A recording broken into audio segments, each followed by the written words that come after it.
like ground first always left. Yeah. Ordinance. Surface on that.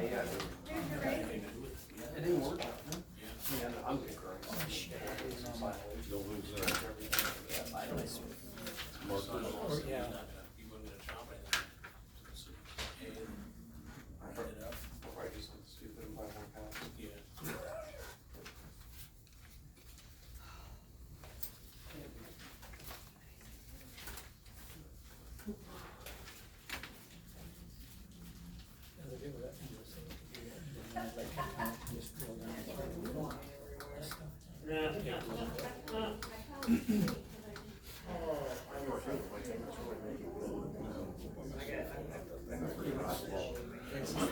Yeah, I got 6 o'clock myself.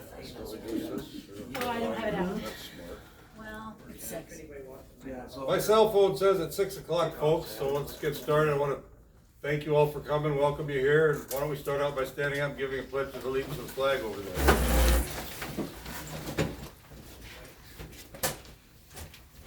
I pledge allegiance to the flag of the United States of America and to the republic for which it stands, one nation, under God, indivisible, with liberty and justice for all.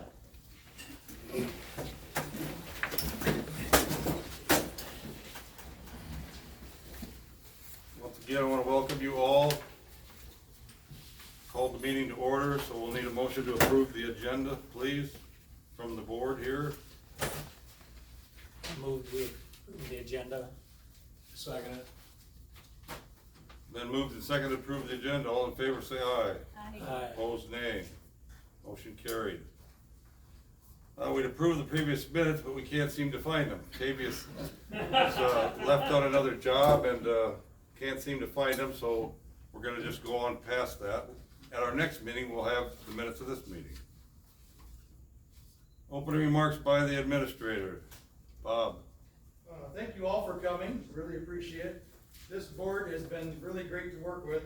When I took over, I had to schedule 2 different meetings with boards, and both boards, the zoning board and the board of adjustment, they've been nothing but cooperative and just getting things done and put together right away. I really appreciate it. These guys work very hard. They don't get paid for it, except thank yous and stuff, and they do a good job. They're putting their whole heart into this, and they really are looking into things deeply and wanting to do a good job for the county. Things are going to take a little bit of time, and they will proceed and get things done as quickly as possible with what they've got to work with, and there's a lot to look at, a lot more information than what anybody would think. You see new things all the time, so it's very much appreciated to hear comments from the public, and pros and cons, and everything else, so make sure that you do communicate with them, let them know your feelings, and they'll talk with you also. Again, I really appreciate all of the cooperation and the great job that these folks have been doing. And it gets kind of frustrating at times, but they're doing a great job, and everybody's working good as a team. Thank you very much. Oh, also, at the end of the night, they do ask about 10 minutes to be vacating the building and so on, so just as a courtesy. So if we want to jabber, we gotta go outside. We've got 10 minutes to jabber inside. So we'll see if we can get a little longer when it gets colder. So. Thank you very much, everyone. It's been a long time since we've met. I've been in contact with all the board members, some more than others. We've had a lot to think about. I think the way we're gonna handle this meeting tonight is I'm gonna give each of the board members a chance to speak for 5 or 10 or 15 minutes, whatever they prefer. And if they individually have questions for the audience, they're welcome to do that. Otherwise, we're not gonna really have it be a public hearing, so to speak, or we would probably be here a long time. That will come down the road later. So, should I start on the end? Steve, are you comfortable with starting out? Sure. Steve Peterson? I've just got a few questions, I guess, and a few questions and concerns. This is a real balancing act, guys, between property rights and progress, is the way I see it. And we've got a few things that I know, we've got some representatives from Ted Energy here tonight, and got a few questions for them, I guess. And I'd like to have them kind answer those. They seem to be the first one in line here on a solar project in the county. And, so you mentioned, you know, we talked about CSR and we talked about protecting agriculture in our county, because Tama it's an ag county. And anything below a 65 CSR, you didn't think would work for solar, is that correct? So under 65 CSR, it looks based off the soils data in this county, tends to be associated with areas of higher slopes. And solar projects, if you have a greater than 10% slope, it's not as economically viable because it's less production, or it would require more grading. And one of the intents is to not grade because grading is expensive and it impacts the topsoil. And so when you have slopes that are greater than 10%, it adds a lot of costs to the project that typically will make it less competitive on the wholesale market. The other type of soil that typically is aligned with classes that are lower than 65% CSR are wetlands or floodplains. Again, types that, you know, there's ordinances that you can't impact, or EPA, you can't impact wetlands, and I think it's reasonable to restrict development within a 100-year floodplain. So those are the areas that typically are associated with grounds that have lower than 65 CSR. There's kind of two types of projects. Really, there's the community scale, what they call quote unquote community scale, or there's solar projects that would connect to the distribution level power infrastructure. That distribution power infrastructure is what's connected to your residences, to commercial and industrial, tends to be at a voltage level of 34.5 kV and below. Then your higher voltage, and so those projects tend to be 5 megawatts or less, just put less power. So that 5 megawatts thinks about 5 acres per megawatt, so that's about 25 acres.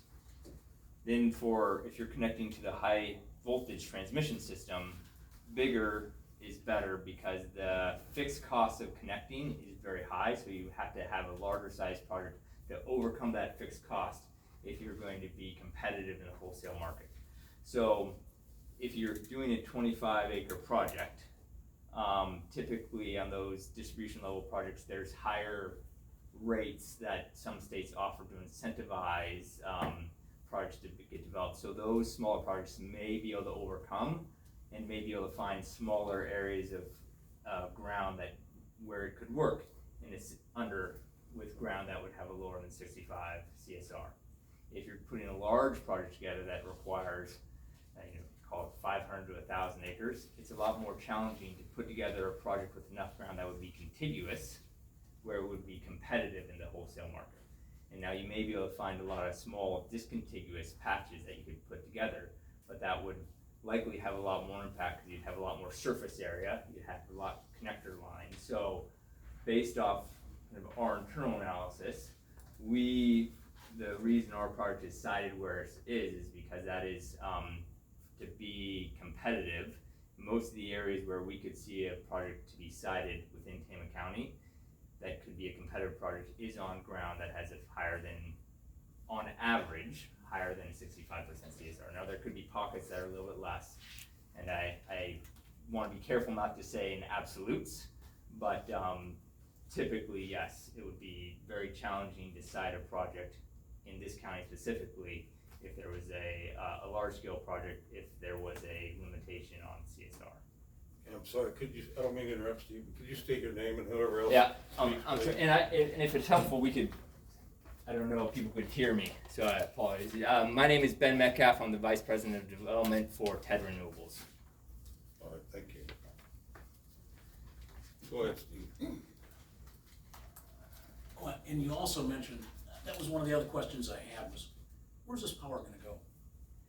So, It seems like we bear the people in the local area bear the burden of producing the power, but then it all gets shipped somewhere else. And that was one question I had too. I just wanna ask one thing. How many people in here, besides TED Energy or any Tama County residents, how many have electric cars?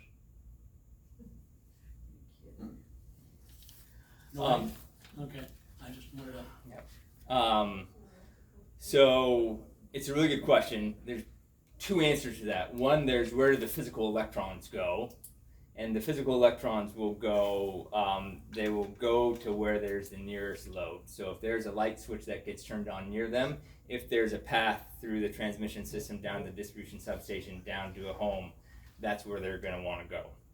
Now, Iowa sits in a wholesale electricity market that extends from Minnesota all the way down to Louisiana. Part of the reason for that is because when you have a larger service area, you have more resources is drawn, which helps keep power prices low and helps keep electric service reliability up. We all saw the Texas power outages. In part, that's because Texas is not very well connected to other parts of the grid. They have 3 main DC interties and can do very limited transfer of power. So there's that same weather experience in areas of the same wholesale market in MISO and in Oklahoma, which is in a service territory called SPP.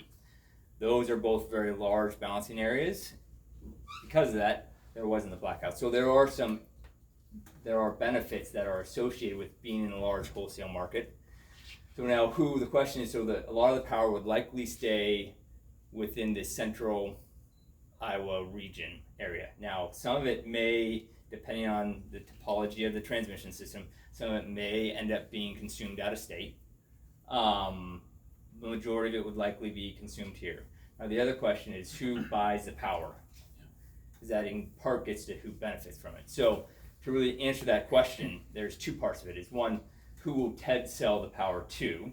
So TED will, it will be about 5 years before TED would start to market its power, because we wouldn't market our power until we had a generator interconnection agreement with the Mid-Continent Independent System Operator and with the transmission owner, which is a Mid-American that owns a transmission line. Once we had, and an operating permit, once we had those in place, we begin to market the power. The typical buyers for power from projects like this could be the Mid-American or Lion or a utility. It could also be a General Motors, a Walmart, an Amazon, a Google. Those transactions, though, it's strange, they're not actually physically buying the power, they're buying the rights to the power. But what why it would benefit folks in Iowa and folks in Tama County is because solar power, the whole expense is up front, but the sunshine is free and abundant. So solar power tends to have a depressive effect on wholesale electricity prices, where other forms where there's a fuel input tends to be volatile. Sometimes natural gas is expensive when Russia invades Ukraine. Sometimes the price of natural gas is very, very low. We know it fluctuates. Solar power, once it gets built, it doesn't fluctuate, so it can add as a hedge against power inflation in the future. So by building solar generation and adding it to your mix, it is one way to limit the increase of inflationary pressures on power prices. There's a lot there. I know that's as direct answer as I know how to give, but hopefully that begins to answer the question. You mentioned that some of this power might go directly to Google or someone else. Do they get special credits for that then, by buying or accessing renewable energy? It is all voluntary, so they have some voluntary reasons why they buy it, to meet some voluntary requirements that they set for themselves. But there's 2 reasons they buy it. One, so they can say they're green. The other reason they buy it, though, is when they contract for the delivery of solar power, they're putting a hedge on their future power prices. So most corporations don't do things out of the goodness of their heart. They do things because they think they're going to save money or make money. And Google That's is no the answer different. I wanted, right? Yeah. Yes. So. Yeah, thank you. I think that's, they're not doing out of the goodness of their heart. They're in this to make money, just like all of us are. And it's, that's what we're grappling with, is trying to protect agriculture, which is the foundation. It's the foundation of Tama County. It's the foundation of eastern Iowa, and keep this soil good and productive for the long term. I guess one other question I have for you guys is, you mentioned in one of your replies to me that you had, you felt that it would be good to take this ground out of production for a period of time, and then it would be more beneficial when it came back into production. And I'm trying to rationalize that. Can I answer that if you could? So just full disclaimer, I am not a soil scientist, I'm not a farmer. Some folks in my family were hog producers. My grandfather was a farmer. I am not. This is an area outside of my expertise. So just want to be very honest and upfront about that. The reason why that is something we bring up is because oftentimes, and it's the first large-scale solar that was built, they put gravel underneath it out in California or Texas or where they built it. And so we know if you plow over 100 acres and put gravel down, you're pretty much killing that dirt, right? It doesn't take any, it's pretty obvious. The standard today for these projects is that there is planted with a seed mix that's includes native species and native grasses, and it's informed typically with the NRCS or extension local offices in the county. And those seed mixes are perennials that will have deeper root systems that will then be able to retain more water, and since those root systems really have a chance to establish, there's a potential for the soil health, if it's properly managed, to be improved. Now the other thing that also has to be managed though is invasive weeds. So there typically is some targeted use of pesticides, especially during the establishment of that vegetative cover, to ensure that invasive noxious weeds don't become a nuisance to neighbors. So that is one reason why, and there is right now research funding going on with the Department of Energy and in partnership with agricultural producers, really trying to quantify it with scientific research, looking at soil carbon and looking at other nutrients with the ground. So it's not people just saying we think this is what's going to happen, but hey, we can actually show data on real ground and real soil. The other aspect though that about taking out of agricultural production, that's the standard today. That may not be the standard tomorrow. Right now there's a lot of small projects, 25 acres or less, where there's examples of ongoing agricultural production within solar arrays. Cranberries up in Maine, vegetables and table food out in Colorado and Oregon and California, sheep down in Texas. There's now starting to be examples of large-scale solar projects that incorporate ongoing agricultural production of one way or another, whether it's 2,000 head of sheep in Texas, whether it's soy up in Ohio on a farm called Madison Field Solar. So that is becoming something that is you'll likely see a lot more of throughout the country. Is really an interest for this very reason, is that not wanting to take good farm ground out of production, find ways to, on parts of it, continue to include, and this is something that TED is looking into, but we are, and the industry is still at the very early days of it, but there are real examples. Yeah, thank you. I think that, if there's a way that it could be incorporated with this, but I guess, so when you're all done with this, 20 years down the road, you think it'll be better ground than what you started with. And with those, why don't you guys buy the ground then? Good question. Our partner landowner doesn't really want to sell this ground. So, and it's typical, and that almost everything that we do in our portfolio and most large-scale solar developers is leases, because most people are looking for ways to steward their investments for future generations. So, in our landowner, I don't want to speak on his behalf, but from our conversations, that he sees this as a way to steward it for future generations of his family. Could I interject a comment, please? Yeah, please. You were talking about CRP and health enhancing the land. Now, when we sign up at our counties, we're required to burn or disc our ground every so many years. We have a mid-management plan. That's not gonna be possible when you've got solar panels there. And that's to kind of replicate what Mother Nature would have done on her own. Lightning, back in the day when we had, native grasses all over the countryside. Yeah. So I question whether that is fully valid that we're gonna improve that soil that much. If we're not, it's just gonna be sitting there. No fertilizer gonna be put on it.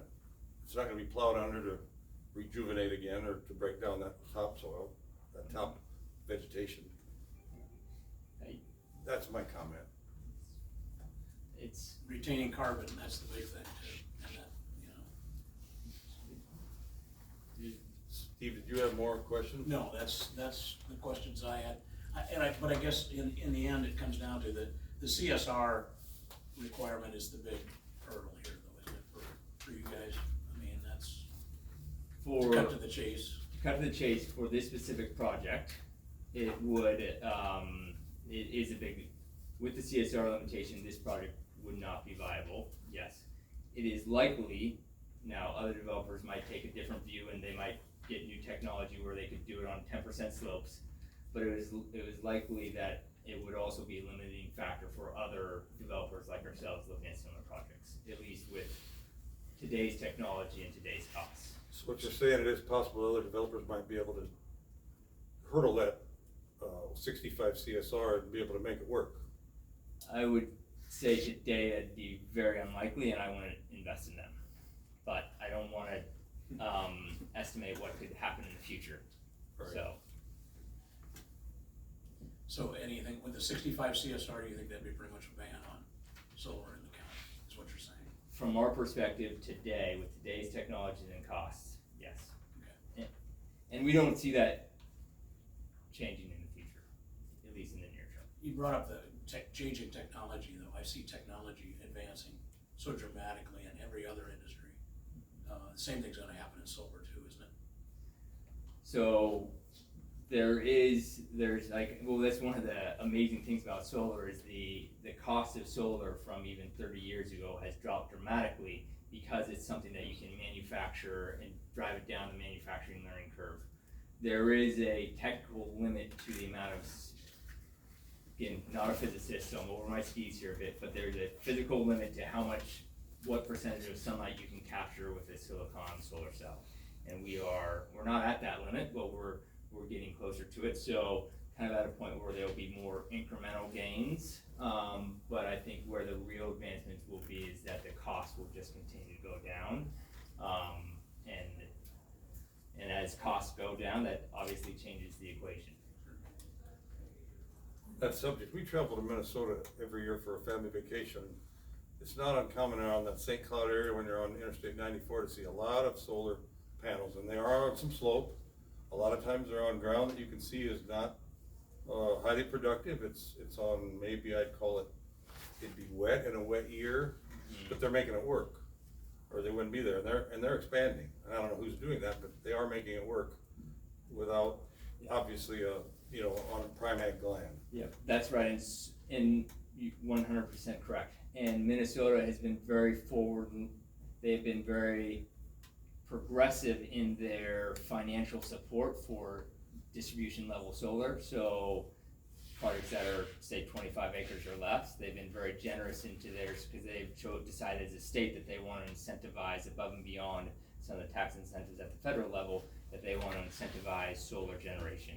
And so in doing so, they have offered additional financial benefits that change the equation on what's viable and what's not. And so with the incentives available to developers in Minnesota, what is a financeable project is different, but I would imagine that a lot of those are on the smaller, but on the smaller projects. But there may be individual ones where that's not the case, so I don't wanna put my foot in my mouth too much. Should we work our way across, Craig? Do you wanna go We now? done? Go ahead, yeah. I guess I can. Put me on the spot now. All right. I guess I don't really think I have a lot of questions. I may have to interject again at the end. Something might come up. I'm more addressing my fellow board, I would guess, on this. I guess you guys all know that I'm probably not in favor of the CSR limitation.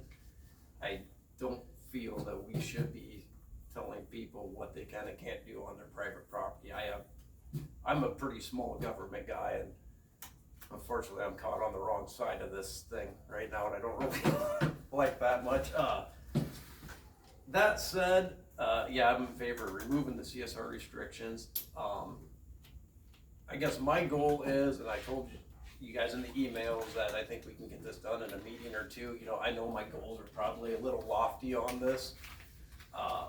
Other than figuring out the setbacks and hashing over the size limitations and the CSR limitations, what do we think our holdup is? I think we've got a good rough draft at the start of a solar ordinance.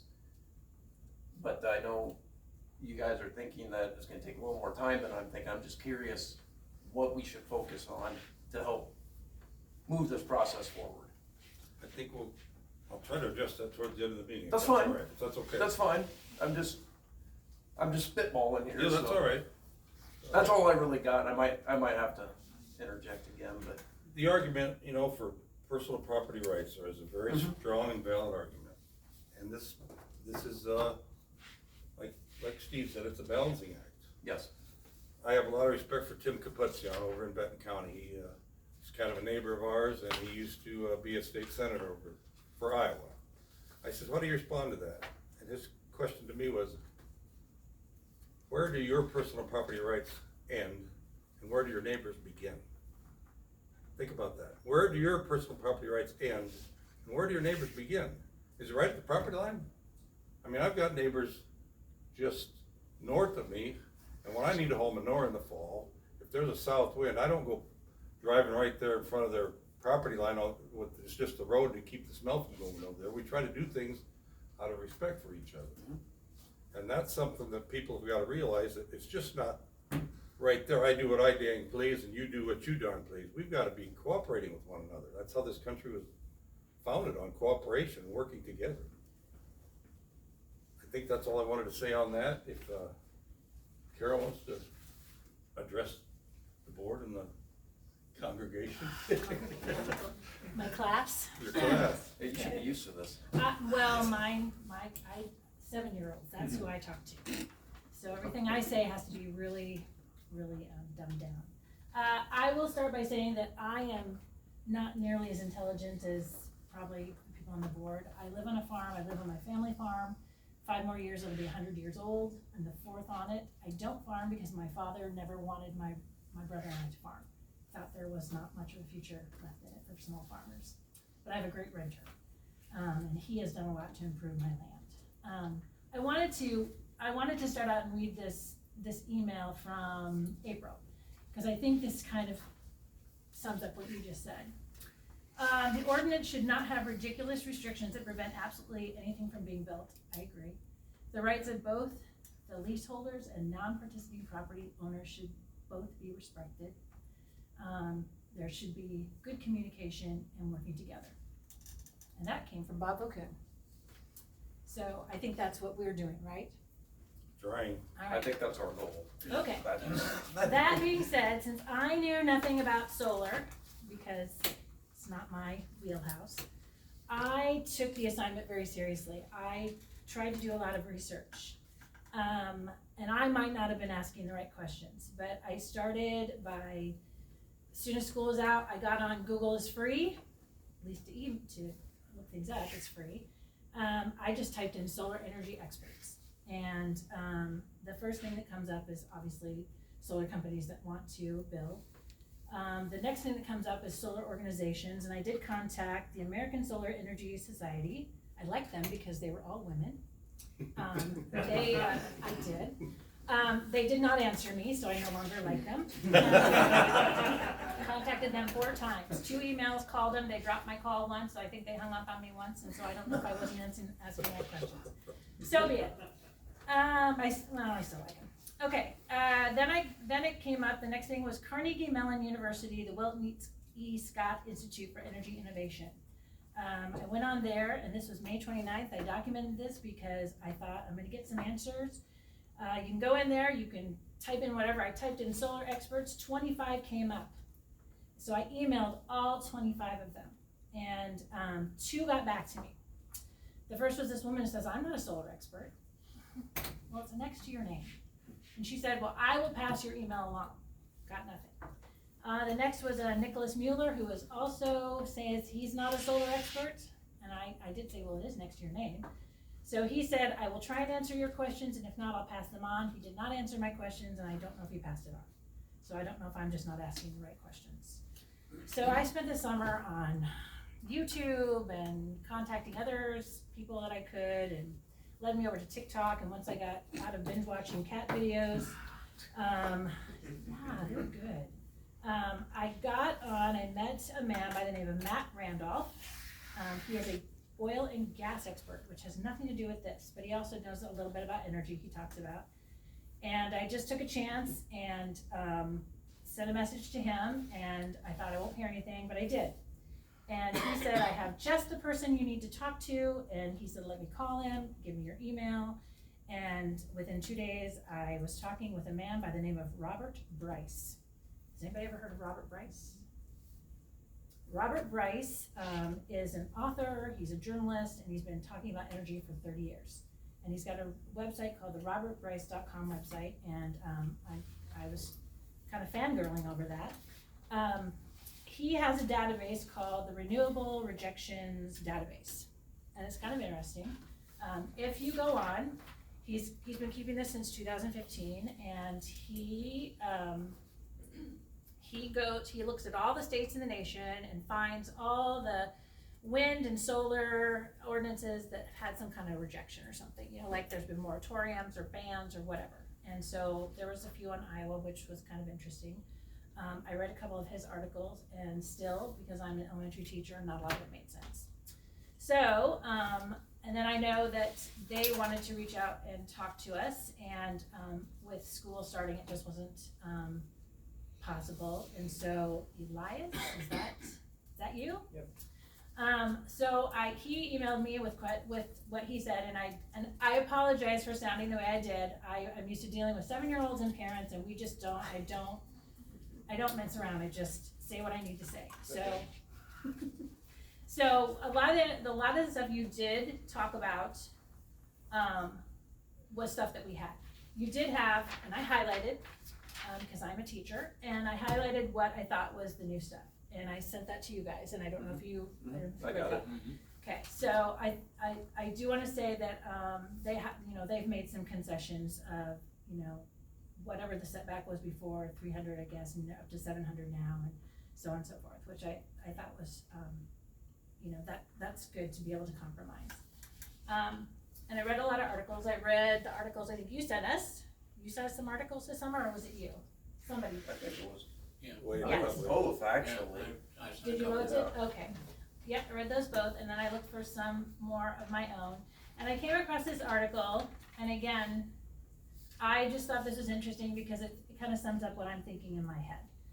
So in Iowa County in June of last year, it says, a representative from Conifer Power attended the June 9th meeting of the Iowa County Supervisors to update the board on the solar farm that will be built approximately 1/2 mile southwest of Marengo along L Avenue to the west. According to the representative, all neighbors have approved the solar farm and there were no complaints. And I got thinking, well, why is that? Communication. And what I think has happened here, and this is just my rant, is we've had a breakdown in all kinds of communication.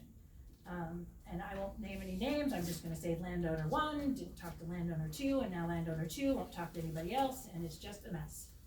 And while I appreciate the whole idea that yes, the CSR is probably the thing that's most on people's mind, this particular situation probably has less to do with the CSR than it does with the human aspect of what's going on.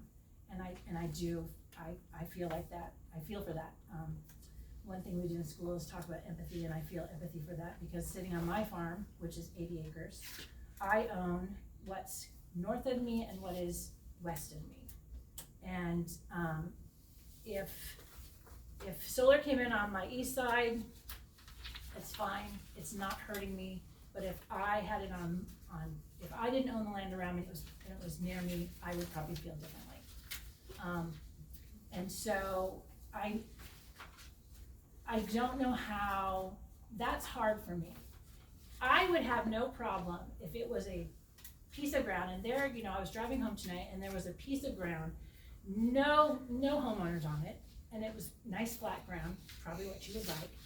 And if a solar company came in and set up right there, I would not say a word. I wouldn't care what the CSR is, I wouldn't care about the setbacks or whatever, you would do what you want because it's not hurting anybody. And so that's where I'm at with that. The human factor. The human factor. None of this other stuff I don't understand, you know, I don't understand a lot of it, I'm just learning. But that has me kind of, that has me conflicted. That's where I am at that. So the communication and the human piece of this. But I do appreciate you gave me the information, you gave us the new stuff, you answered a lot of my questions. I did email you again, but you might not have gotten that. Apologize. No, I missed you don't it. need to. don't- I was just spur of the moment, and I think it was last night, really late, I was like, oh, I gotta ask some more questions. Yeah. And I will say, you really were very good about answering my questions. And again, if my questions sounded kind of blunt, that's just kind of, that's my personality. One of the questions I did have for you is you talked about, well, okay, so I was talking with a friend that I think you have talked to, and I was saying something about 25-foot panels. She said, no, you had said something about 15-foot. It depends on the grade of the land, if I'm understanding that right. Am I understanding that right? So, yes, maybe I could add a little bit of clarification, Okay. and I'll just stand up. So, the design standards today are for the panels rotate east to west, is when the bottom edge at the highest rotation to the ground would be 29 inches. That's what engineers design them to. And and there's a couple different size solar panels. You can call them medium, small, and large. But if you have the larger format panels which people are going towards, you'd be underneath 15 feet.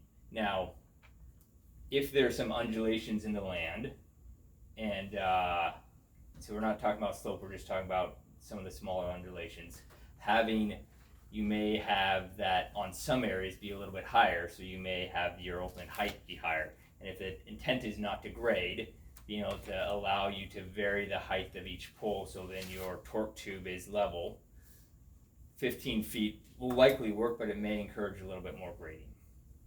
If you want to go to 20 feet or 25 feet, what that does allow is flexibility, because we are at the beginning of what would be, if everything goes perfect, it'd probably be 6 years until the start of construction. There's a lot of things that would vary about this, but we are at year one of what's likely a 5 to 8 year process. And so if there's a 20-foot or 25-foot limitation, that would allow for that edge to be not 29 inches, but maybe 40 inches, which could then allow some additional flexibility for future designers and future 3 to 4 years from now, once that's about the time when you'd be doing in 4 years, 3 to 4 years, if things go well, is when there would be doing what they call like a 30% engineering design. That, and a lot could change when it comes to how you manage the vegetation, both for soil health or for potential areas of continued agricultural production. And so that higher limit would give you flexibility in those areas. 15 feet will work. It may encourage more grading, and it may also limit options for future management of the vegetation. Okay, and I don't remember offhand, I think there was something, might have been something that Elias wrote that I had a question about. Could you read that, what you highlighted, please? I have so I'll just kind of read this whole thing here. He had given me just general information. We believe setbacks are important for safety, privacy, and environment protection. We believe 300 feet from residents and 50 feet from wetlands or critical habitat serves all purposes. Any setbacks beyond the mentioned setbacks will significantly limit the developable land and will indeed ban solar projects from coming into the county. In regards to Draft Horse project, there is one neighboring landowner that has 3 sides surrounded by parcels that are leased by the project. The project will make sure to keep the east side completely free from panels, the north side to have approximately 700 feet of setback from the wall to residences is the change, and for the west side to have over 500 feet of setback. and I think this is what my question, I didn't quite understand this. Okay, so the west side to have over 500 feet of setback, there are no panels directly west between the landowner's residence and the next homestead. I'm not familiar with where this There's a is. grove there and an old poultry building. And just to make sure there's some clarity around what we said, that is a part of that distance, that's not the distance from the property line, that's the distance to the residence. So, and I think what is appropriate for an ordinance is say, what's the distance between a property line and the start of it? So, and that's where I would say, so there's counties that have 100 foot to a residence, some counties have 200 feet, some have 300 feet, some have more, most are less than 300. Our standard is that and what our recommendation would be, it would be at least 300 feet from the property line, which will oftentimes result in a longer setback to the actual residence because houses aren't built right up against the property line. And 300 feet, I think in American football fields, 300 feet is an American football field to me. Maybe that's not the right metric to use, but we feel that that's, if with that amount of distance, you can also build vegetative screening for privacy, and you're well outside the range of any noise that you could hear from the inverters. Whether 300 feet is the right or not, that's for every community to decide, but that's our recommendation. And in most cases, that does end up resulting into a larger setback to that from a outer wall residence. And so, and again, like, I'm not familiar with where this residence is. So when it said there, no, so for the west side to have over 500 feet setback, there's no panels directly west. Is the west a highway, or is the west where? Grove of trees, an old long poultry building that's been abandoned, and quite a big area to mow there and some trees, I believe, Okay. so. So then, Is that correct? So, have the map in front of me, but it's not. Highway is to the south. South. Yeah. highways to the south. So If it then- helps, maybe, I can show you the map later. Well, I have a map in here somewhere. You can show us later. So I was just trying to figure out then, where are you talking, the panels now are on the north and the east? Is that, okay. That one's answered. All right. And I'm like Craig, I don't like the government telling me what to do, although I don't seem to have a choice. We won't go into that. I think we all agree with that. Awesome, thank you, I like the support. I have one more question, but it's more for Bob, because you called me on my way home from school tonight, and I did not have paper in front of me to write. I don't believe in texting and driving, and although I do talk on the phone. You said something about, I didn't get what you were talking to us about, lawyers, lawsuits, what were you talking about? Oh, there was just about the timeline that they were talking about. Who, what lawyers? Like, lawyers for the county, or? Yes, Carlton and Sam, just that, as you're working on the ordinance, just to, you don't wanna stretch out like 3-4 months between your meetings and stuff, you just wanna get going on it and get it written, so it's not sitting there open. Shouldn't have farmers on the panel. Is there a representative from Corporate Sun was here tonight? I don't believe so.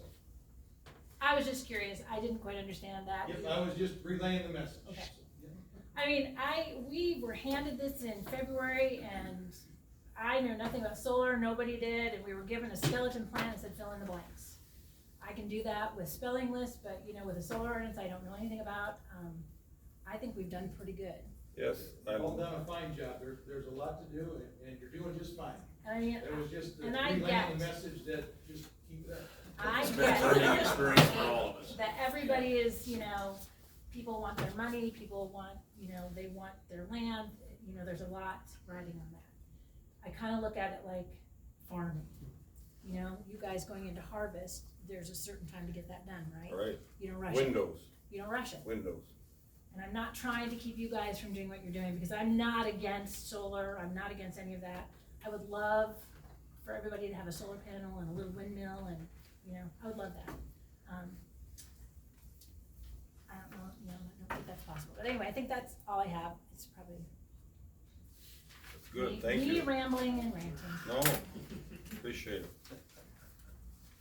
We're gonna go next to Wade, and Wade has done a lot of homework, Okay, the guys put a lot of work into this and effort. from Head Renewables have sent this out to us several times, where they dug down into other counties and kind of thought it was a shame to make them do all the work, so kind of did, figured I better get busy, and I started looking at just the counties next door to us, and then a lot of them I couldn't find ordinances, and then, some counties, when you go into their websites, they're really beautiful, you can just come right up, and other ones that they hide them, and you can drill down and drill down and drill down, and there's two sheets together if you guys wanna pass some of them around.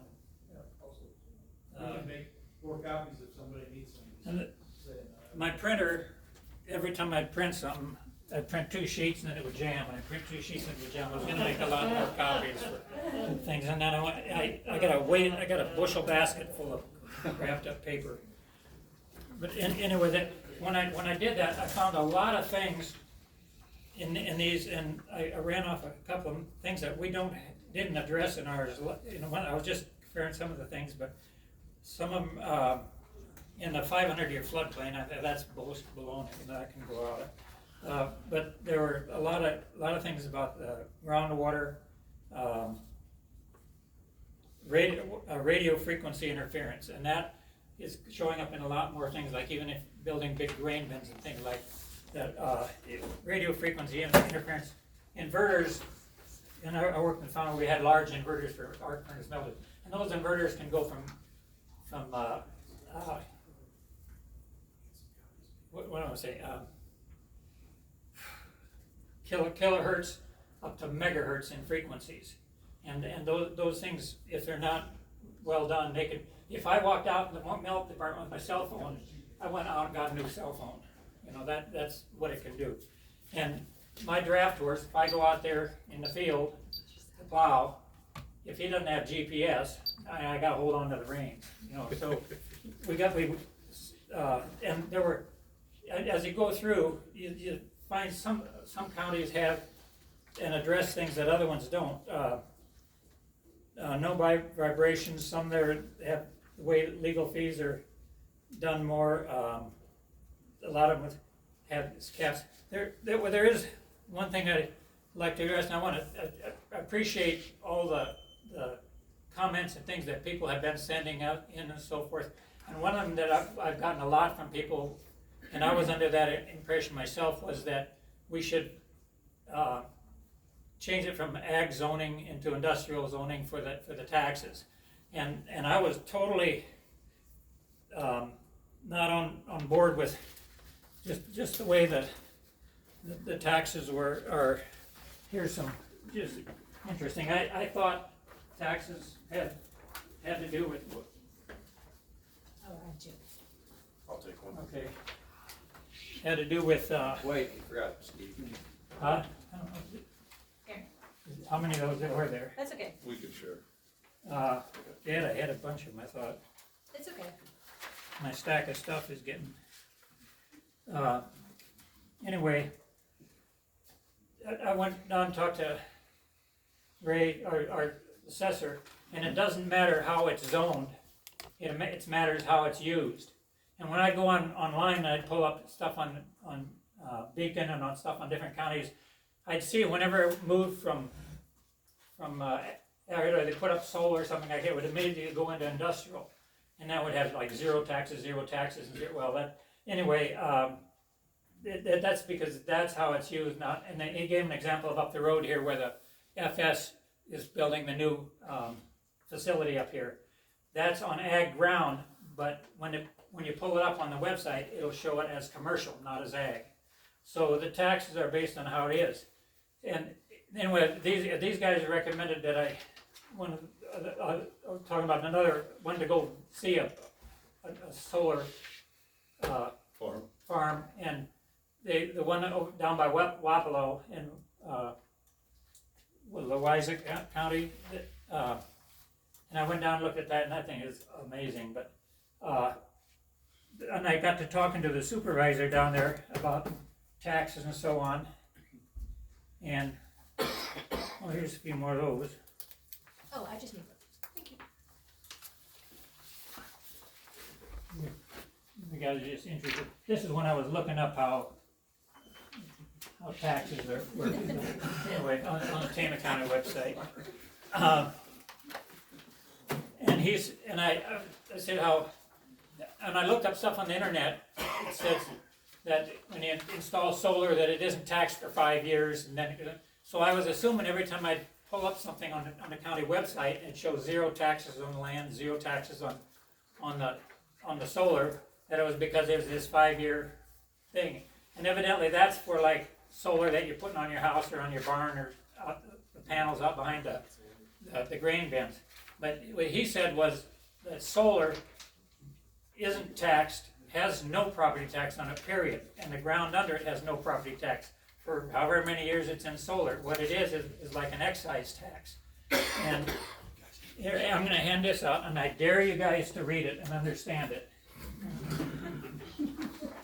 So I got on the Google and Googled and Googled and Googled, and I came up with this. You guys probably know all that. I'll give you one anyway. Thank you. I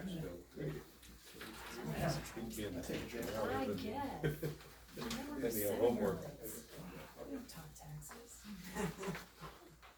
But this is how, maybe I better keep one. How solar is taxed. So if what, the supervisor down, he was in charge of this. You mean the assessor? No, the supervisor at Wapello, or Wapello, at the big solar farm down there.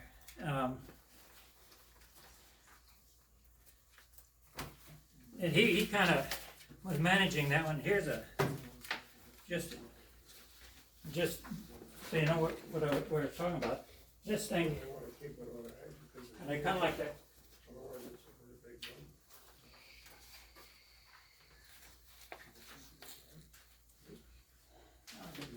I don't get more here. Where is it? Oh, there's another one here. We're still missing one. You got a spare one for, there you go. Not more? I should I have don't one. see them.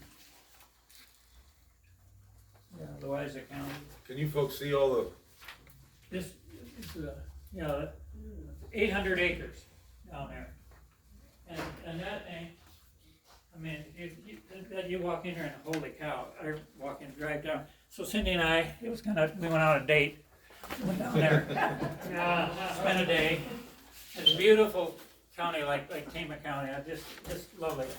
And that thing was super well done. Anyway, the supervisor that was kind of in charge of all that was the one that was telling me about the taxes and how it's done. So there's no property tax on it. So the landowner, and what he was saying, that anything inside the fence, there's 0 property tax on it. That it's all this, excise? yeah, well, he called it an excise tax. Here it says replacement tax, the Center of Rural Affairs. So you guys can all understand this one now, right?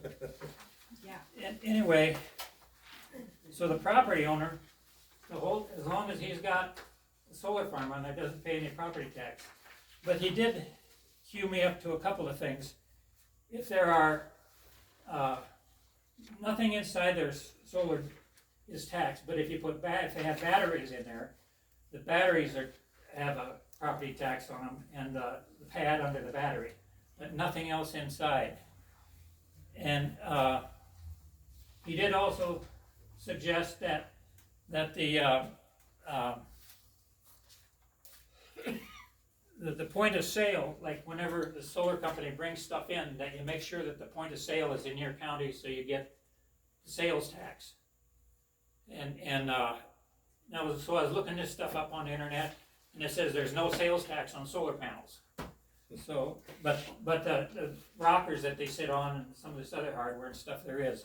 So that's something that we would wanna, and I don't know if that's something that you could put, that we can get into our Ordinances. ordinance, or if that's something we have to work on the edge and, you know, that they do with their proposal.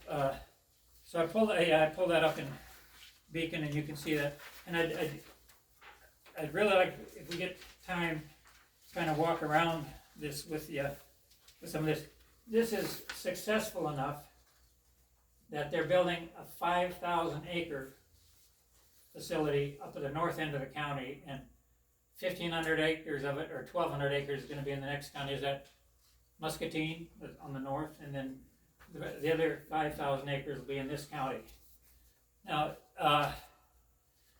that ground is flat. It's a 15-foot vertical is limit on that. The ground it makes Highway 8 up between Turndines, it looks like a roller coaster. It's that flat. So they have, when I talked to them about stormwater, this guy is gone all over the Illinois and stuff, up from Wisconsin and stuff, and so he was giving me a lot of information, but no stormwater issues here with this one, and I think that is one other thing. On some of the other counties, when I'd go through, I'd see a lot of stuff, really well written stuff up on stormwaters, and this can kind of be some of the reason that we need to address that. And we really don't have adequate language for that in our ordinance. I got a couple. I didn't print off a lot of them, like I said, 'cause, anyway, and then I had to go out and buy more ink cartridges, and I had to take out a mortgage. Take out a mortgage. But the stormwater was no issue for that. And he said up in Wisconsin, where they're on steep hills, what they would do is just space out the solar panels a little bit, or go to a smaller panel, and so they'd have more ground cover to work on that. And I think stormwater is something, and when we go through these ordinances and pick ones out, I picked out, I don't know if there are two counties that I picked out that I ran off stuff for, because they had some of the things that we don't have in ours. Des Moines County was one that had it's kind of woke me up on decommissioning, I think. Yeah, that is I think decommissioning is where we want to start, because if we don't have a good decommissioning plan, then don't build it, because don't put it out there unless you've got a good decommissioning plan at the end of it. And so what did I do with the other one? Okay. And then this one just had a lot of Yeah. well, No, we're looking at your pictures. You don't have a tree left around your place, do you? Thank you.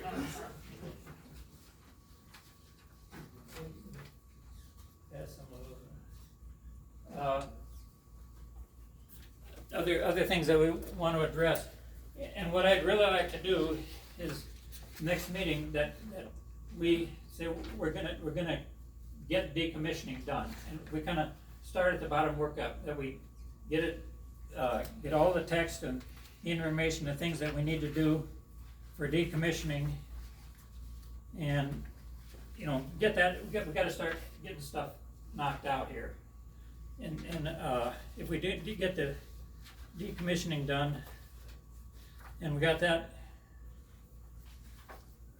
good, then we could keep continuous kind of move on down the line. Can I ask you a question, Wade? Yeah. So this one you went to at Wapello, this, I don't know if that's what it's called. How many homeowners were affected? Oh, this is, if you guys get a chance, I would highly, highly, highly encourage you to go down there and talk to them. So Cindy and I would drive around and we'd see a girl walking down the street with a dog, and we'd say, "Hi, what do you think of the solar panel?" "Well, I don't know, I don't live around here." And we'd talk to another guy in town, and he, got stuff in the lawnmower. I didn't go and knock on doors, but he said, "Well, we gotta stop global warming." So they were. I didn't really see any. They were telling me that there were people that really didn't like it, but there were most people that we talked to, accepted it. And then if you look if you pull that up on Beacon, and you look at how many farms there are on there, it's kind of an odd story. There's one gap in there where there's one farmer that didn't participate. Well, I shouldn't say farmer. There was a family, there was an estate, and there's one hole in there and it was owned by the heirs out in California, and they didn't want solar panels on their ground. Now, they don't have to look at them, all they gotta do is collect the money. And they're out in California, but it was their family farm, their heart was in it, and they didn't want solar panels. But for the most part, and when I say this, and one of the reasons is, this is, like I said, laser level flat ground, 50 CSR maybe, or if it's that high. I mean, it's Sandy or what? huh? Sandy or what's the problem? Sandy. Yeah, I mean, this is, and the one up north, Yeah. that 5,000 acres, he said that is sand up there. And he said they can't grow grass like they're doing here, so they've gotta go to, native species and things like that that'll have a deeper root to try to get that covered up there. Which is another thing when we're talking about property taxes. And I was seeing how all the time that this land is in the solar area, there's no property tax. And if you got 1,000 acres in there, you're losing $40,000 a year in property taxes. So, somehow you gotta make up that 40,000 that you're losing in property taxes. But, over here on that ground, that 30 or 40 CSR ground or 50, it isn't that much. And that one up north that they're doing, that 5,000 acres, they're putting in, batteries. And from the stuff that I've looked at, like if you're 23% of what the capacity is what you're getting with the solar panel. We put in batteries and it'll take it up to 43%. So on this tax thing that you guys all got figured out, right? And you're gonna explain it to me because it's still going around in circles. But where it is. Anyway, This one. by putting batteries in there, you're doubling that, and you're gonna kind of make up some of that loss that you're losing in property taxes. And, when I look at that, the big revenue, like on this one, isn't really the solar generation, it's the power lines, But anyway, that's one nice thing about the lower CSR is that you're not losing as much. Now, getting back to decommissioning. CSR is on that weight, What's that? that 5,000 acre one. Well, all sand. I'd be surprised if it was 50%. Or 50 CSR, probably quite a bit lower. Because when I pulled up these, as soon as they go into solar, then when you pull them up like on Beacon, they show no CSR. You can't pull it up anymore because it's industrial for tax purposes. It's kind of funny. It's industrial for the tax purposes, but it's 0, 0, 0, 0 on taxes. Yeah. I would like to add also that the solar panels at Wappo are owned by the local cooperative, and they use the power themselves. I've been down there, and that's not going on the grid. They use their own power. It's good to keep it local. They keep it local. This one up 5,000 acre one up north, That won't be. there's coal-fired power plants up there that it'll be kind of replacing is what he was telling me. One of the things that when I looked at like I said, it kind of woke me up was as I'm going down through county after county after county, reading these things. And I'll tell you what, for every, what I get, 20-some counties here, there are a lot of them I'd run into and I'd just say moratorium, they're working on a 15-month moratorium, 15-month moratorium. And sometimes they have one like it would show it on a newspaper. So I'd go to click on it and pull it up, and it'd say, "You want to subscribe?" You know.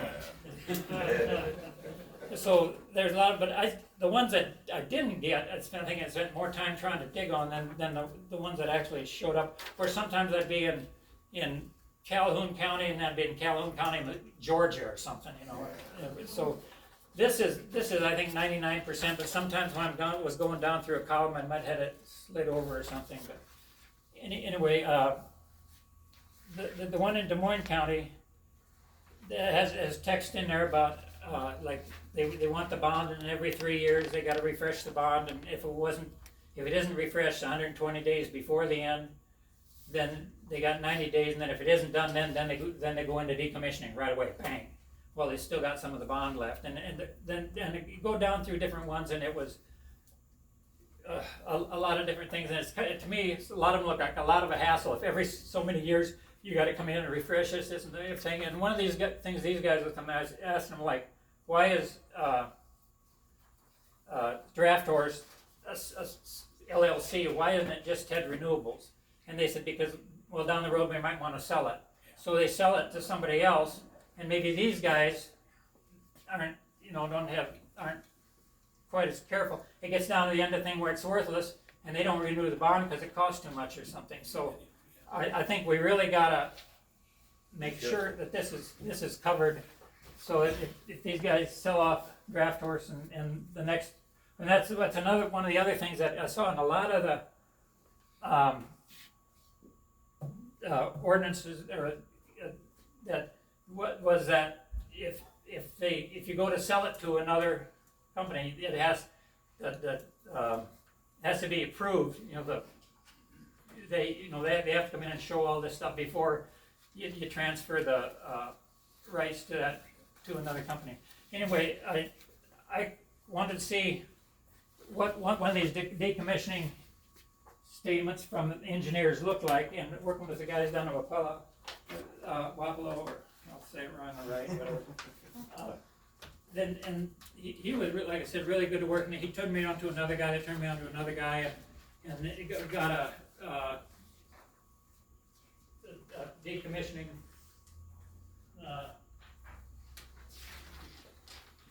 plan.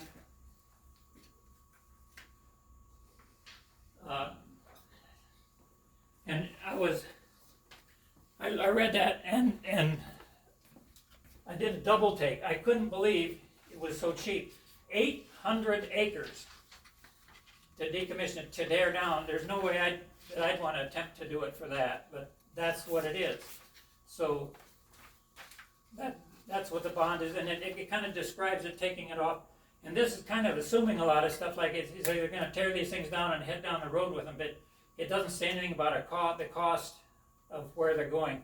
And down when on the internet, when I'm doing research, it says down the road there's going to be recyclable, and right now there's like 10% capacity, and they expect the capacity to go up and everything. But if it doesn't, if something blows up, like, remember when Teflon was a good thing to have in your fry pan, and now there's places out east that can't grow crops because of these forever chemicals, and right now solar panels are all clean and pretty, but you know what happens if all the way down the road that some lawyers have decided this is like Roundup, and you know they're going to make a lot of money off it. This is low enough that some of the counties said for the bond or the values they'd want 125% of whatever the decommissioning was. Well, to me that isn't that bad, and to me, I'm thinking make it simple. We just have to say we want that much money in escrow right away, and forget about all the bonds and all these other things. And then instead of having to jump through hoops every few years, some of these ordinances would say we're going to have this money in escrow, and it'll increase by the inflation rate, and then after 5 years, then you do a new assessment plan, and then go another 5 years. Instead of having to jump through something every 3 years or every let's try to keep it simple and make sure we got our ground covered. And then the other thing that I would like in our ordinance is that if something does happen with this and the company that bought out, draft horse, that decide they're just gonna pull out and drive down the road with the horses, then it does come back and the landowner has a responsibility to finish the decommissioning. We don't just let this stuff sit out there, you know, that this, you got, and some of them will have a specified time, like a year or so long, that this decommissioning has to be completed. So, those are, that's where I'd like to start, is getting the decommissioning plan. And then, as we go down through some of the other things in here, like, groundwater radio frequency, that we make a plan for the next meeting, that if we decommissioning is, we're gonna achieve that, get it done, and we put out a meeting notice that if people have comments or things that they wanna put in that we address that, and then get that done, and then move ahead to the next one, because I wanna get drilled, you know, get through this thing. There's one thing I thought about, as I'm going through these things, like I said, I started with the counties, and I'm working around and going back and forth, and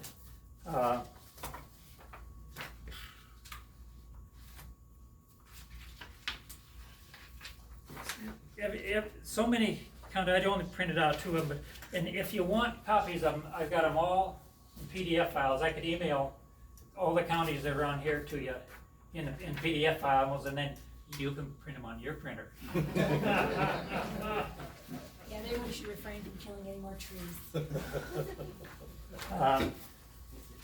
There's a lot about Loiza County that it's right when you drive down the road. There's a lot of places along there that the corn is high and you don't see it. They've got a 15-foot limit on their height, and I thought it said 4 foot underneath, but I can't find that right now.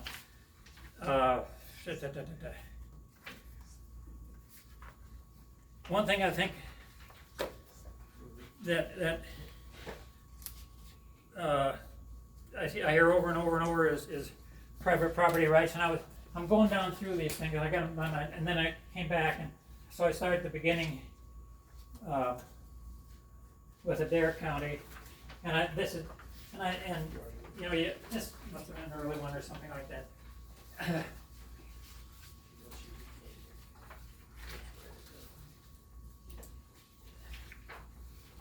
And reading down through it, and it's nice to find something that everybody agrees on.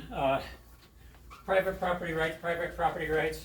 You know, you open up the North Tama Herald, and there's things in there about private property rights, advertisements, and you open up the North Tama Shopper, and there's advertisements about, and Ted Renewables, I know they support it, they've been sending out in their brochure there, you know, they got, we believe in property, American founders clearly understood this. And I'm looking down through this, and everybody's got like 15-page things, and Adair kind of squeezed them together, and I'm thinking this can't be too much.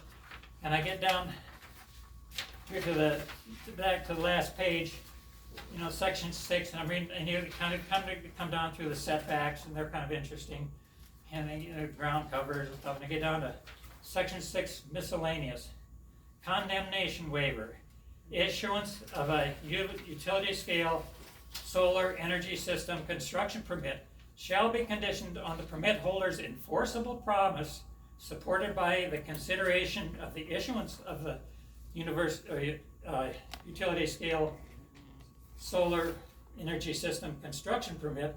The permit holder shall never use or seek to use eminent domain to acquire any real property interests or to construct or operate the project. Whoa. I hadn't seen that in any other ones. I read that again. Issuance of a U.S. SES construction permit shall be conditioned on the permit holder's enforceable promise, supported by the consideration of the issuance of the U.S. SES construction permit, that the permit holder shall never use or seek to use eminent domain to acquire any real property interests or to operate the project. That's something we all agree on. And I hadn't seen it in other ones, I think we put that one in. And I think we maybe go a little further too, because some other outfit can come in and say, well, I can't use eminent domain. Hey, Mid-America, I can't use eminent domain to get over to you, but you use it to get over here to me, you know? right. Well, we gotta, that, you know, I don't think Put a there's stop to anybody that. to get private property right, but going down through these one after another, you'll pick things out. There's some of them I went through with the groundwater and things like that, and it seems like the newer they are, the better worded, the more thorough. And there were a couple of them, was looking at one county, and then I was looking at the next county, and it was like almost word for word, and it was really a beautiful, simple, straightforward, they had, you know, the one for the earth, and then stormwater, ones like that, but it was simple, straightforward, and, you know, I think this is kind of get moving forward on this, and with all these, there are a lot of them out there. That the fella down at Capella, he, at the time that they did that, there weren't that many out there, and so he would go over to Indiana, Illinois, Wisconsin, and other places like that and research there as well. We're getting a lot more around here in Iowa now. And like I said, there's some of them you go through and there are just whole areas missing, like we didn't really, you know, there's some of these things that we didn't address in ours when you, and I something like the radio frequency or the no vibration. Well, and then the sound ordinances, a lot of them have, and when I was down there at Wapella, I was like, okay, sound, and I'm trying to turn down the squeaking that I got in my ears, but I walk over to the and I really don't hear anything. It's totally quiet, and I walk across the road to where the transformer is, and I'm right back in the foundry. You know, that what you usually get, that 60 cycle hum. And then I walked back over to the car, and there was kind of a noise, and Cindy said, "What was that?" And I looked back over. Well, it was because the panels were adjusting, you know, which is not anything. And there, so typically the solar panel, there is no noise, but it's something that I think we still put in there, and it's not anything that makes it difficult for them in their system, but it is something you would want, because and in the noise ordinance, I have something about, you know, like maybe down the road they put in a battery pack, or they have different inverters and they've got a big fan on them, and one of the fans starts going clang, clang, clang, clang, clang, clang, clang, clang, clang. Well, you know, kind of have something within a certain period of time that it has to be addressed, and you can't just let going on and on and on. There was another county that I thought was kind of interesting, and I don't know if that's a bad idea. They the work when they're putting this thing together was from 7 in the morning till 7 at night. And there, you know, you go into towns, and a lot of towns will have ordinances on when you can do a certain amount of work. And then another thing that I thought we should have in there is when they come in here and open this up, that the first thing they do is they make a big enough landing area that when you got stuff coming down the road, you don't park on the road. It comes in and goes into the work area, and not be blocking the road, because I don't want to do that with my combine. So, anyway, there are things like that going through these. I can email you guys all the. I'll do them one at a time, but all the other ones that I got on the sheet here, and if you print them off, and then you can kind of flip through them quick, and something when I read down through, sometimes I go by things that, okay, I've read this before, but you know, something would jump out, and oh well, like. Does anybody have any questions for Wade here? Yes, sir. Well, one of the two, Wade or the expert over here, or any of the other, about, you were saying they're gonna put in a solar panel field and they were gonna have battery storage. Now, are those lithium ion batteries? Yeah, and that's another thing I noticed in some of these, where they would have the battery storage, they would, the liability insurance requirements would be higher. Because when they blow up, you wanna, make sure that, and the setbacks on the batteries, it could be done so if, like, there weren't too many battery powered cars here, but you go up to Waterloo and they're running up and down the street all over the place. But if you go to batteries that they are set back well, that they're protected, and like I said, we got a lot of property tax to make up, and if you can double this excise tax or the tax that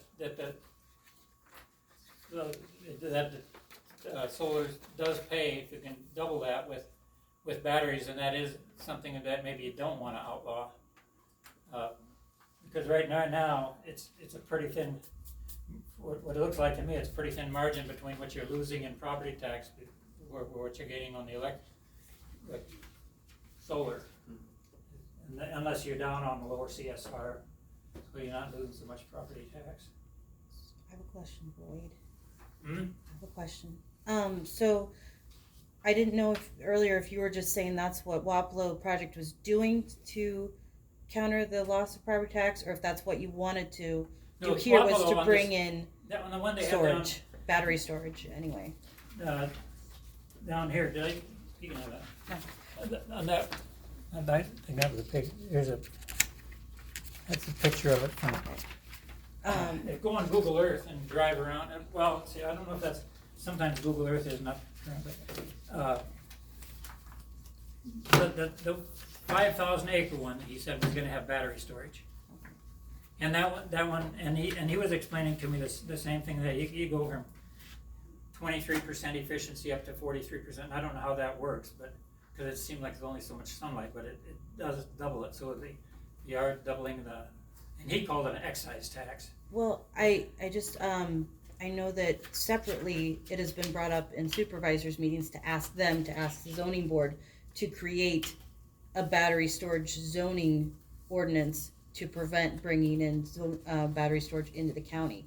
So if you guys are wanting to bring it in with solar, that might be a lot more research than just because there are a lot more dangers. I'm not saying I want to, but. Right, there are a lot more dangers and a lot more issues to look into, I think, with battery storage.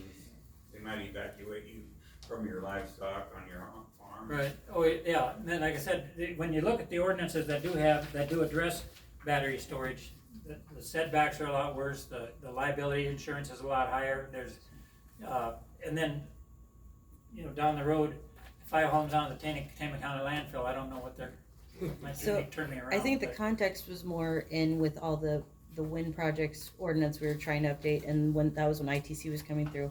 But it would be, people wanting to keep battery storage out of the county would be something you may want to ask, at least ask about. Well, this is the thing, specifically. I don't think, it's not up to me, I think it's really the residents of the county. Right, but if it's something you throw into this, it would affect other possible future ordinances for battery storage. May I make a comment? So, just the way to know if there's a large-scale energy project being proposed in your county through MISO is on public information, the MISO interconnection queue. You can go up and you can see the draft forest project. There's no battery energy storage associated with our project, nor do we have any intent to put one on. And there's no other projects that I'm aware of that are proposed. There could be a developer working that any one that would be proposed would be much further, like it would take a lot longer because they wouldn't be until the 2025 study class. I do think it's really prudent to have a ordinance because I'm not an expert on storage, but there's some other technical considerations on storage where it's a lot of lithium ion. There is a real risk of thermal runaway. There's a real risk of fire. You got to get it right.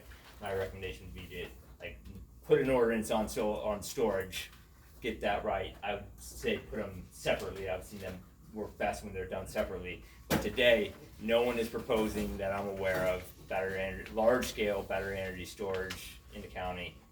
Ted certainly is not, and nor is it planned for this project.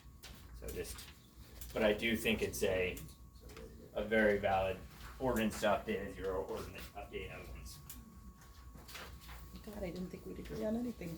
So Cindy was pretty patient. We went down through Lynn County and Palo, and that's of course of a different color, but, I did talk to one farmer up the hill from it. It's kind of interesting. And I really wanted to get their ordinance because of some of the things that I saw got done and some of the people I talked to that they did. There was one farmer up the hill that I talked to, and it was a ways down the hill from him, but he said, well, I'd rather have that than a housing development.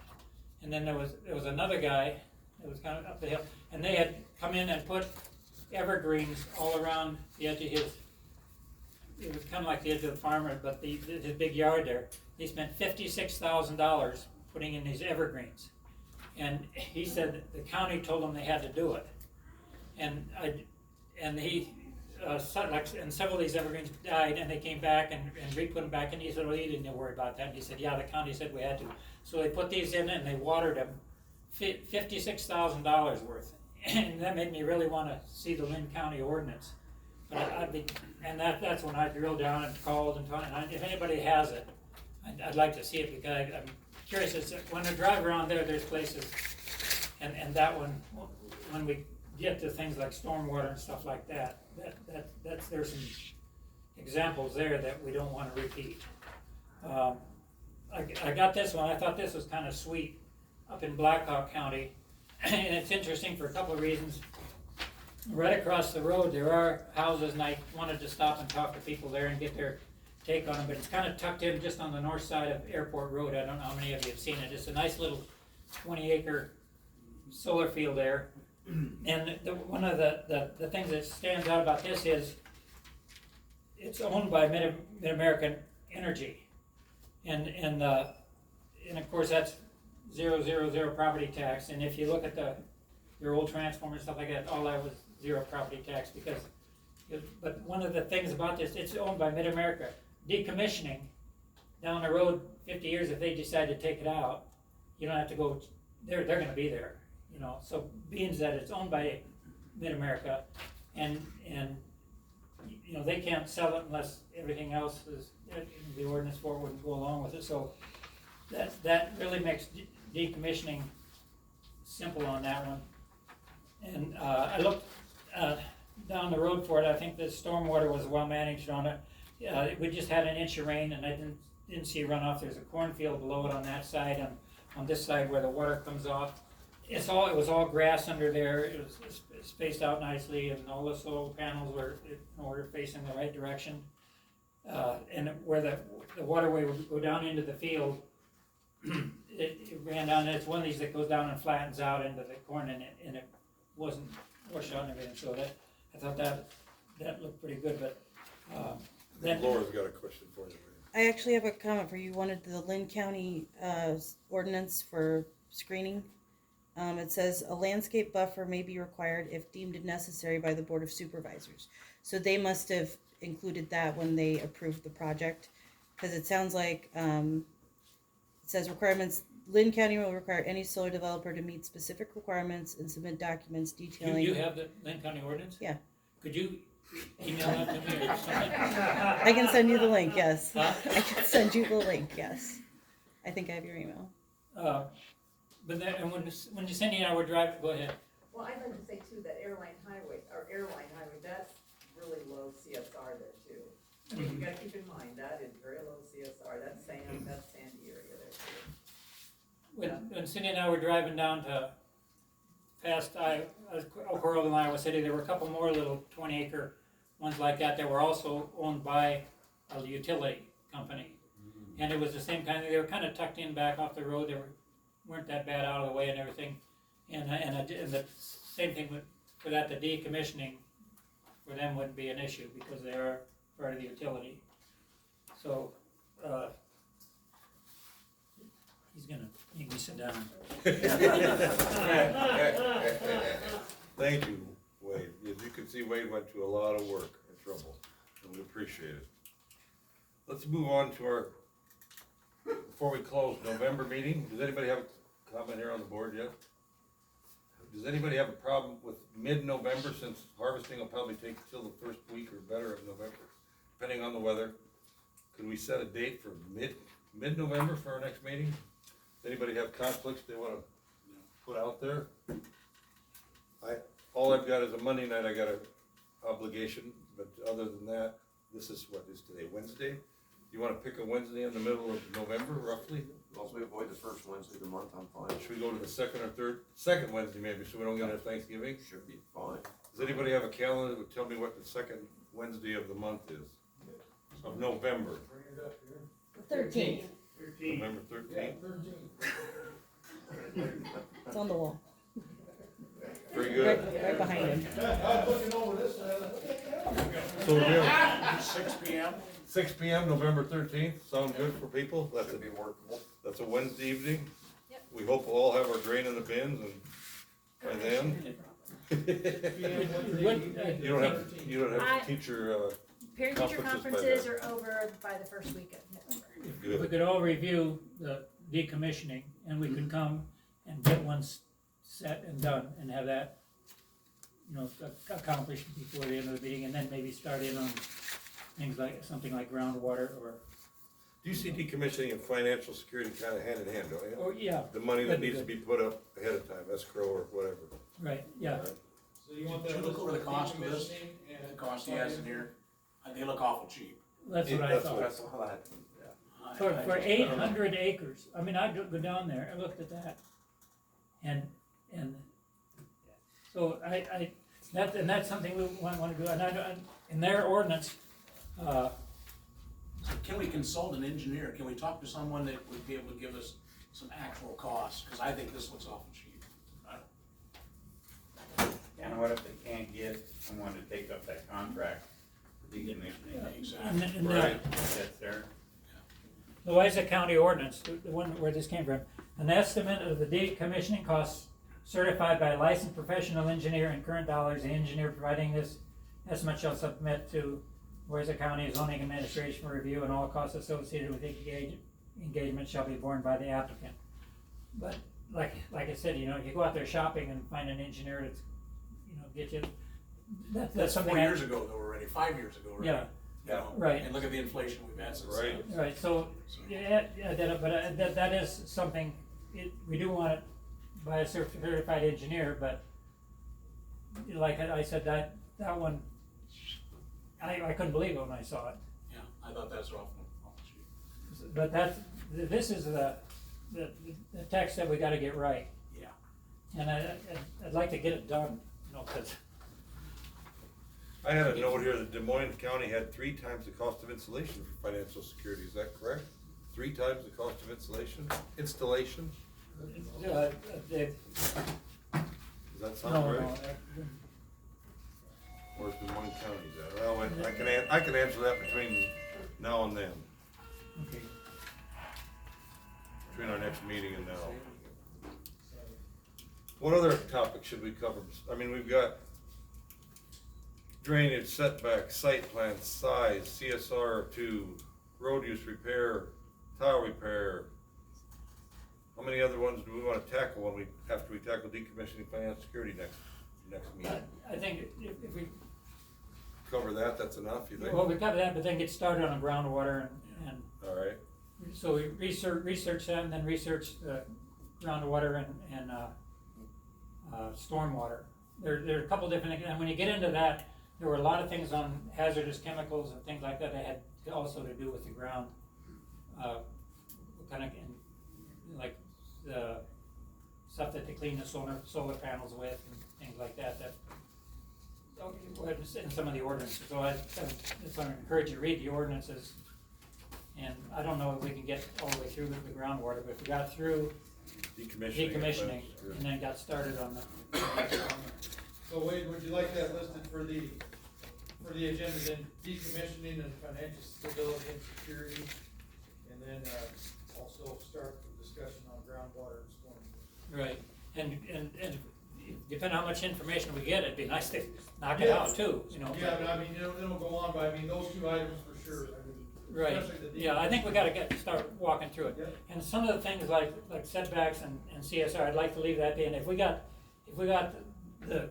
this basic stuff done, and we got a good thing, then I can be a little more, you know, forgiving up there. But if those aren't don't have these nailed down, then I might wanna tighten up some more on the CSR, the setbacks, or some of that stuff, So as Carol would say, that's our assignment for next meeting. No, Mark, Decommissioning and financial security.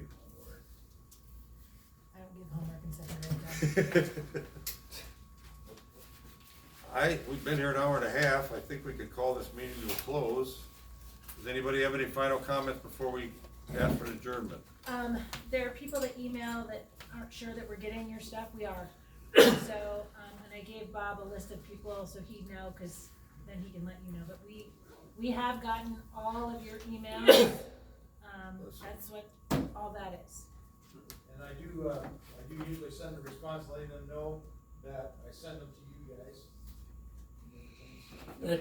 I do for all the comments that people have given us from, I got them in a folder here, and I do read through them, and it's a lot of good stuff.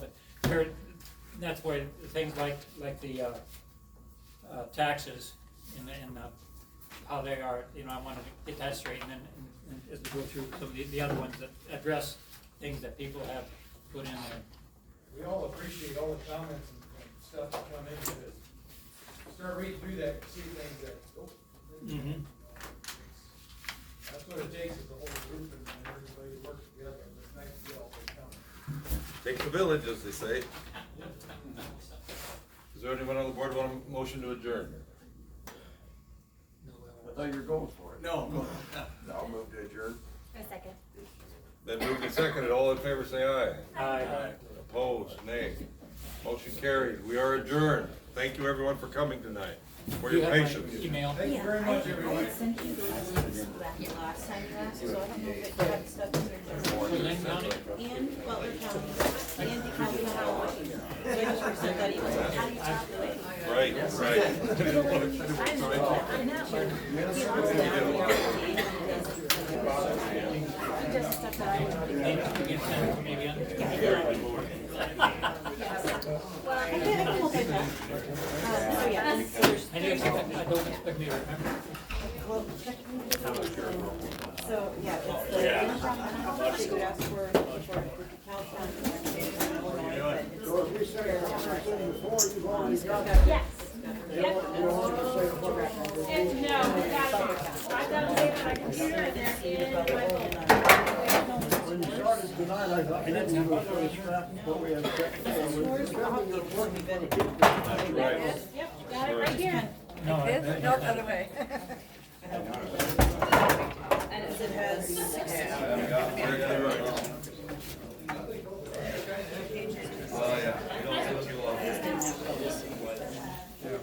So yeah, check your email. there's some that I missed, some that, I'll be outside.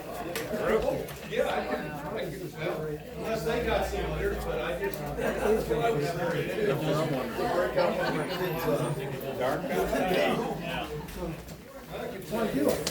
Wait, thanks so much for all your work. I know you put a lot of time, all of you guys have put a lot of time, to appreciate that. Yeah. What are you doing? I think they just drive a post, when you just drive a post, you don't, no concrete. No. It's just driven down so you can pull it back out. What's this? Oh, really? Would you like that? Oh, really? I did get another. Depending on composition. Yeah. One of these like a screw type of steel. Yeah, there was, we had gotten one. Somebody had sent us. What was the I got it. Is there improvements on the solar panels? She did that You one. guys said they go, 34 You know years. how that is. What'd you guys do? That's it, that's all I got was 30K. Well, that's what they said. I'll try and make it, it sounds like it's gonna get better. I can, organize it in a spreadsheet.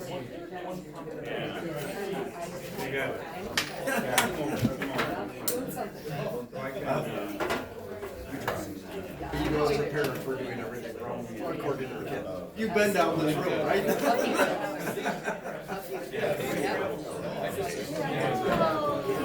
You said lots of good things. No, you're in.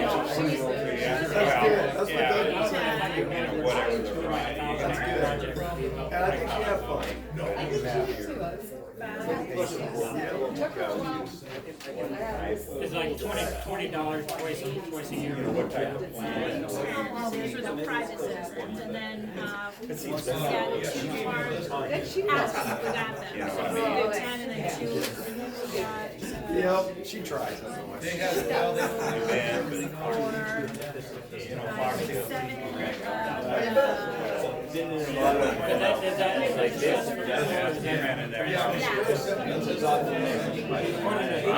Thank you.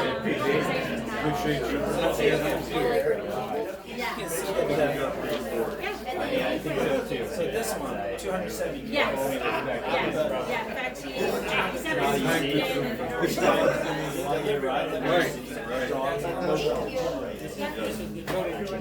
I can feel and understand Electrical generation.